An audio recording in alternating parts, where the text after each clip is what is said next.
תחשבו על באדם שהוא הגבר, אבל הכי גבר, שמישהו יבוא ויגיד עליו שהוא נקבה.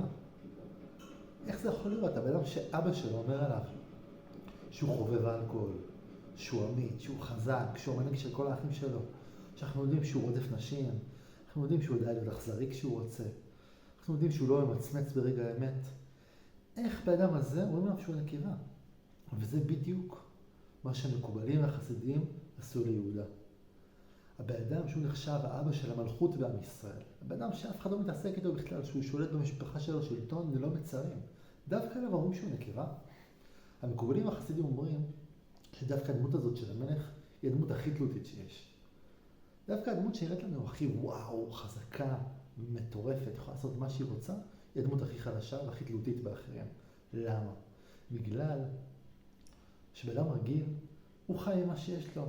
יש לו הכנסה חודשית של 10, 20, 30, 40 בחודש, מזה הוא יכול לחיות. הוא לא יכול לחיות שקל מעבר לזה. אבל הבאדם שהוא המלך, הוא לא חי משל עצמו, הוא חי משל אחרים, הוא תלוי באחרים. נראה שיש לו המון כסף, אבל הכסף הזה זה מיסים שאחרים נותנים לו. אם יפסיקו לתת לו את המיסים, אין לו כלום. הוא נראה לנו חזק כי יש לו צבא ענק שהוא שולט אליו, אבל הוא בעצם תלוי בגבורה ובכוח של החיילים שלו, שהם יגנו עליו. המלך הוא האדם הכי תלותי שיש. ובעצם מה אומרים על יהודה?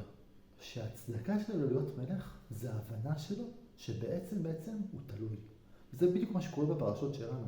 יהודה מגיע למשנה למלך מצרים, שזה אח שלו יוסף, אבל הוא לא יודע את זה. הוא בא ואומר לו, תקשיב, המשפחה שלי הפוכה לגמרי, אבא שלי הפוך לגמרי, הוא מת מצער, אני לא מסוגל לעזור לו, אני חייב את העזרה שלך. הוא מסוגל לבוא לאותו שליט מצרים, לרמוס את כל הכבוד של עצמו, ולומר לו, תדע לך, אני חייב את העזרה שלך, כי בלעדיך אני לא יכול לפתור פה את הסיטואציה. וזה בדיוק מה שיהודה עושה בתפילה שלו. יהודה מלשון הודעה.